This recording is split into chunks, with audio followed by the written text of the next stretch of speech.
Ողջույն հարգելի հավատացյալ քույրեր եւ եղբայրներ։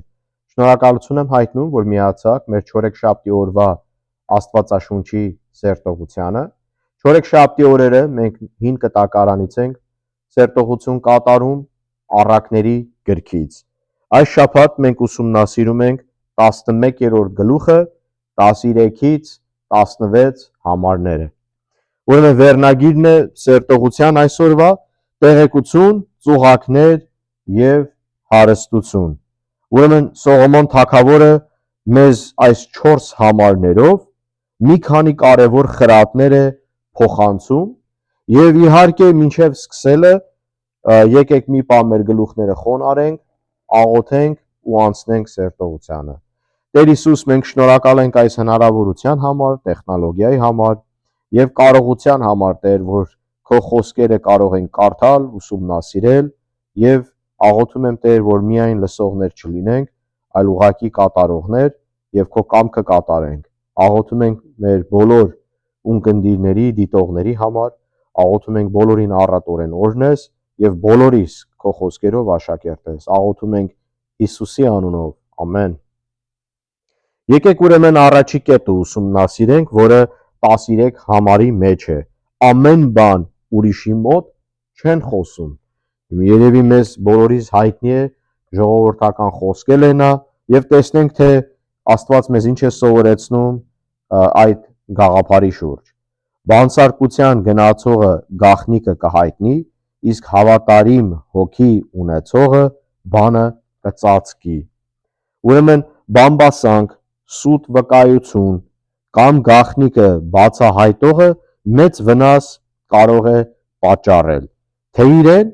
թե այն մարդու հասցեին, որ նա ուղում է իր խոսքերը։ Անհրաժեշտ է ծանր կշռել մեր խոսքերը եւ միշտ մտածենք ում մոտ ինչ ենք խոսում։ Շատ պրակտիկ խոսքեր են սա, պրակտիկ գաղափար է եւ մյուս կետը առանց խելացի ու իմաստուն մարդկանց կայուն չի կարող մնալ յուրաքանչյուր պետություն։ Սա էլ 14 համարի մեջ է եւ ինչ է ասում Սողոմոն թագավորը։ Ժողովուրդն առանց առաջնորդության կընկնի, բայց խորհրդատուների բազմությամբ փրկություն կլինի։ Ուրեմն հարգելիներս, այս միտքը անընդհատ կրկնվում է իհարկե առակների գրքում եւ հասկանանք, որ ինչքան կարեւոր է այս կետը, որ խելացի, իմաստուն, աստվածավախ ու արդարը կառավարի պետությունը, որովհետև դրա պակասության պատճառով կընկնի պետությունը։ Այս համարը մեզ երկու բան է սովորեցնում։ Առաջինը, ինչպես ասացինք, որ պետք է արդարը կառավարի եւ ոչ փորձառուն չի կարող երկիր կառավարել, որովհետև սրա համար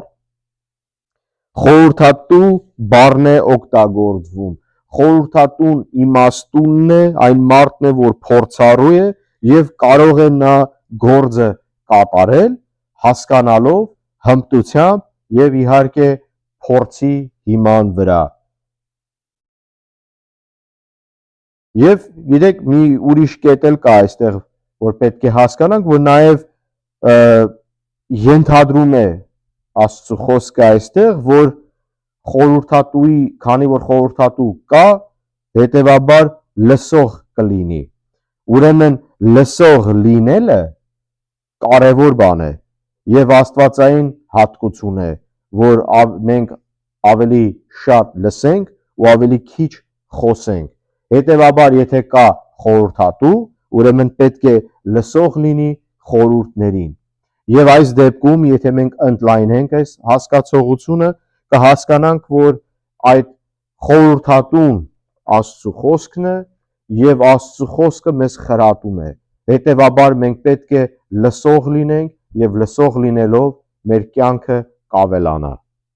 Ուրեմն մյուս կետը, կյանքը ունի բազմաթիվ ծուղակներ, զգուշ եղի, ում հետ ես քայլ գցում։ Սա էլ 15 համարի մեջ է գրած։ Եկեք կարդանք։ Անշուշտ չարիքի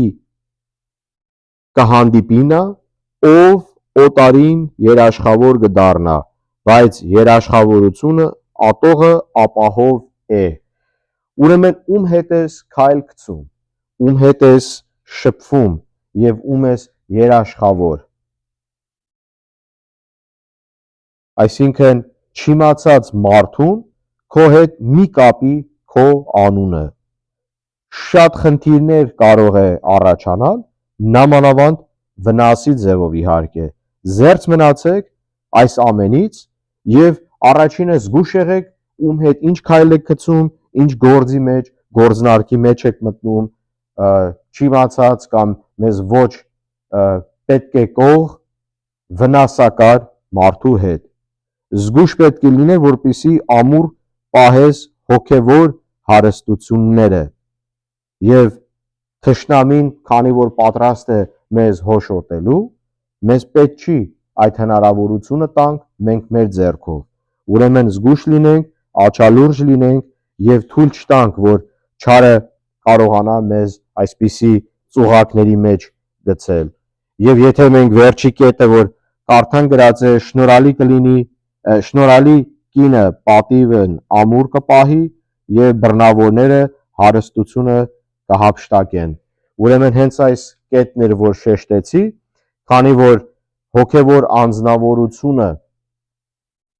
իր հոգևոր հարստությունը, իր հավատքը, իր հոգևոր կյանքը նա կարևոր կհամարի, իսկ նա ով գալիս է կողոպտել, վնասել, վնաս տալ, գիտենք, որ դա թշնամին է, սատանեն եւ իր իշխանությունը, եւ մարդկանց միջոցով նա գործելով, պետք է զգուշ լինենք, որ նրա զոհը չլինենք։ Ուրեմն հարգելիներս, այսօր այսքանը մեր սերտողությունների համար առակների գրքից,